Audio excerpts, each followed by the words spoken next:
Welcome to Hotline TV, everyone. I'm Amy Walter. And I'm John Mercurio. President Barack Obama's back from his halfway around the world trip. It's time to find out whether Obama is a jet setter or a fanny pack wearing tourist. Interesting. Fanny pack wearing tourist. What about with the black socks? He would never wear the black Our producer, socks. Evan, tells us that they're actually very comfortable and important and easy to use. Oh, I know, because I have seen him come in a couple times with one With of a those fanny on. pack, yeah. indeed. All right. So let's start off on his goals for this trip. Number one, that whole G20 economy stimulus. Summit in London, yes. Indeed. And he went in there with high expectations, obviously focusing a lot of priority on the G20 summit. And I think he and the other G20 leaders came out of the summit with a mixed bag at best. I mean, you know, obviously none of them agreed. No more stimulus money. None of them agreed to the stimulus money.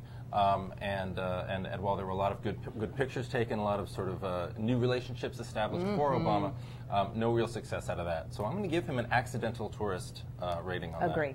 All right. Then we go on to Afghanistan, right? He's talking to NATO countries, hoping to get more support for building troops in Afghanistan. Right, and he comes out of that, again, with no firm commitment. Nothing. And, you know, it starts to, I think you start to see the outlines of the story of this trip, which is that, you know, he had great press, I mean, favorable press, both in the United States and abroad, and yet, in terms of tangible results, they were really lacking. And what I think the problem being for the lack of firm commitments on Afghanistan is that then he comes back to the United States, is going to be calling for another 10,000 troops, is going to be asking for support from Congress on that, and failing to have secured that support abroad, I think the debate in Congress becomes a little trickier for him.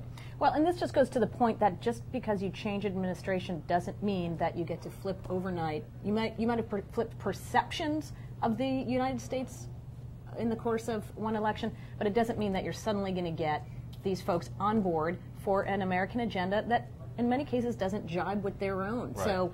The exception, though, I think might be Turkey. I mean, you've seen already some response from the Turkish Prime Minister, the Turkish politicians believing that they were ignored by the Bush administration in their call for support on Afghanistan.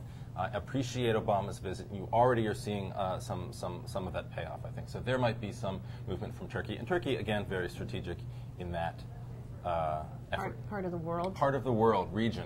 That's the word I was looking for. It's a very important region. It's strategic. It's the sick man of Europe. Wow. Remember that from high school? No, I don't. Turkey was the sick man of Europe back in World War I believe. Anyway, moving right along. I didn't have that.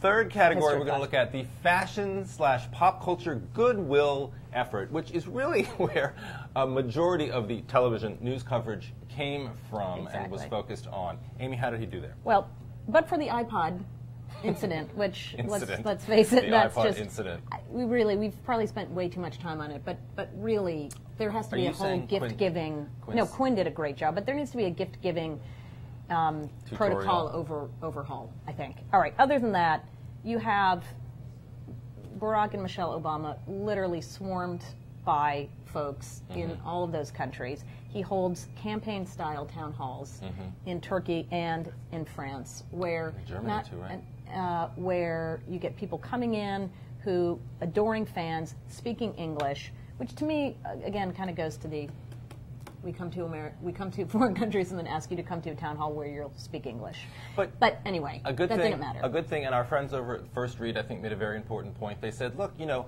in some ways this is like one of Obama's earliest trips to Iowa. You know, are there any real payoffs? Are there any real success stories, any real achievements he can take home from that first trip to Iowa way back in, you know, early 2007?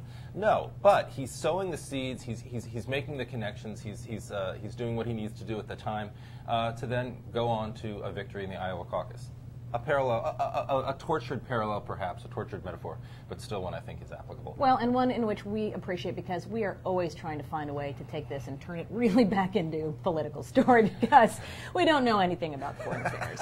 So let's bring it back. Confidence. Well, I have confidence. You do. Well, America now suddenly, we have one poll out now from the New York Times that suddenly has defined this week, which is Obama's looking great, people are feeling better about the economy. What does it tell you, though, about how bad things are in this country when a 39% right direction number is suddenly, hey, a boost of confidence, well, everybody's ready to go? It tells you a lot when the number was, what, like 7% back in October of 2008? I know. So, sure. So, yeah, you're quadrupling, and yet it still gets to 39. That's 39%. A sad statement. But it does say that, look, all of this stuff eventually, it matters to folks. The perception matters.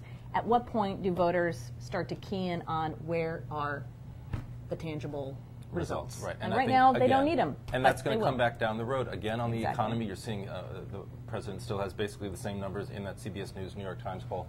Again, he'll have to have what could be a very tricky fight on Afghanistan. All right, wow, that was a lot of foreign policy. That was a lot, and that was way too much. And I learned about a sick man. Of Europe. Google it. You the Ottoman Empire. Yes, I remember that. All right. So we're out of time now, but we didn't bring up our one favorite little factoid, which is the president stopping by in Baghdad. Oh. And who's supposed to be there but? The future senator from Delaware, the future junior senator from Delaware. Beau Biden just happened to be in the same place as the Imagine president. that. Interesting. Imagine that. I wonder how that happened. Anyway, we're out of time. Until next time, I'm Amy Walter. And I'm John Mercurio. Thanks for watching.